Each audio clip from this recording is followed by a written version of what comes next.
Mutlu şükür. Euzubillahimineşşeytanirracim. Bismillahirrahmanirrahim. Değerli basın mensupları, dünyanın baş belası Çin Halk Cumhuriyeti, işgal altında tuttuğu Doğu Türkistan'da 200 yıldır sürdürdüğü mezalimi her geçen gün artırarak burada yaşayan Müslüman kardeşlerimize karşı insanlık onurunu ayaklar altına alan zulümlerine devam etmektedir.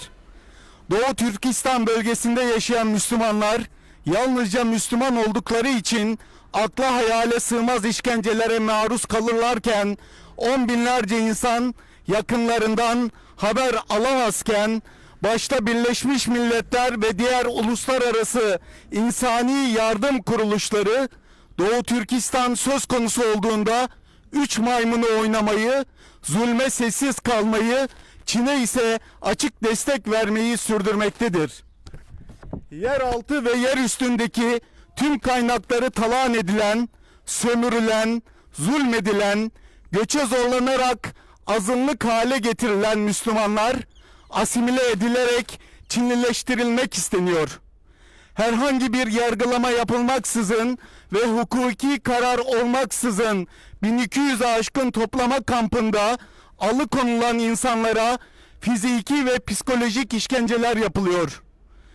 Dünyadan kendisine izole eden ve dış dünyaya kendini kapatan Kızıl Çin, yapılan işkencelerin hiçbir şekilde dünyada duyurulmasını istemiyor.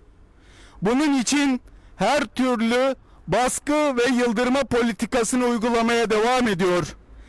5G teknolojisine geçmeye hazırlanan dünya, Doğu Türkistan'da olup bitenler karşısında tek bir kare fotoğraf, tek bir video kaydı ya da bir cümleyi okuyamıyor.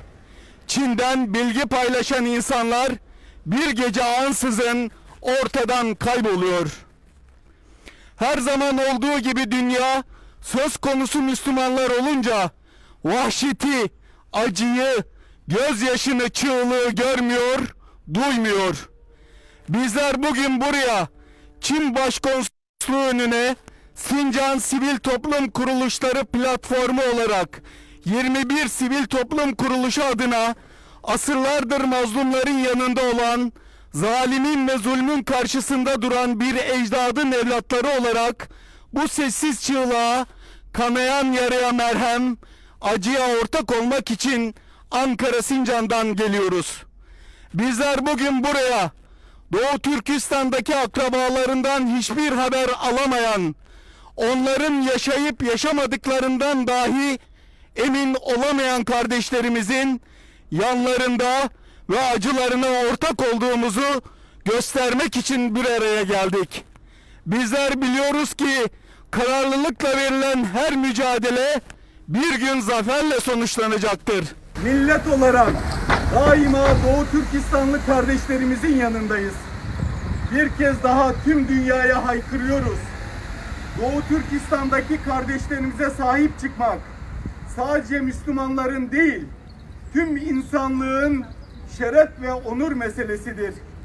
Hiçbir ülke, hiçbir devlet ve hiçbir insan Doğu Türkistan'daki zulme ve esarete sessiz kalamaz, kalmamalıdır. Tüm dünya Kızıl Çin'in bu kin dolu insanlık dışı zulmüne karşı politikalar geliştirerek Çin'in toplama kamplarını acilen uluslararası kurum ve kuruluşlara açması, Doğu Türkistanları kardeşlerimizin zorunlu olarak Çin'e göç ettirilmelerinin durdurulması,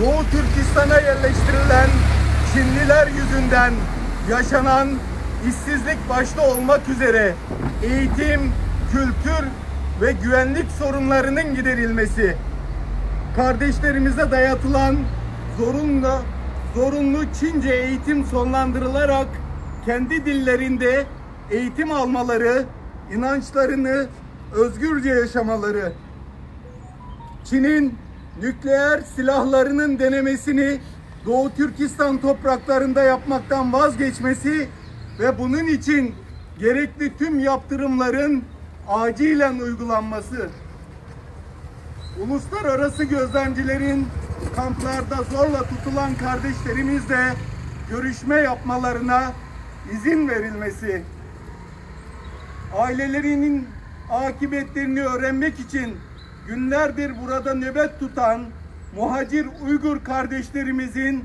doğru ve yeterli bilgilendirilmesi için Doğu Türkistan'ın haklı davasını uluslararası platforma taşımalı, soykırıma varan sistematik asimilasyona karşı ortak hareket ederek bu insanlık dışı vahşetin durdurulması için güç birliği yapılmalıdır.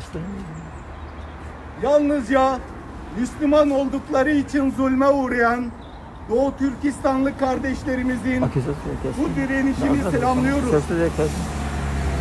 Sincan Sivil Toplum Kuruluşları platformu olarak her zaman onların yanında olduğumuzu, başta Çin Halk Cumhuriyeti olmak üzere herkesin bilmesini istiyoruz. En yakın zamanda kardeşlerimizin ailelerine kavuşmasını Yüce Allah'tan dua ve niyazda bulunuyoruz.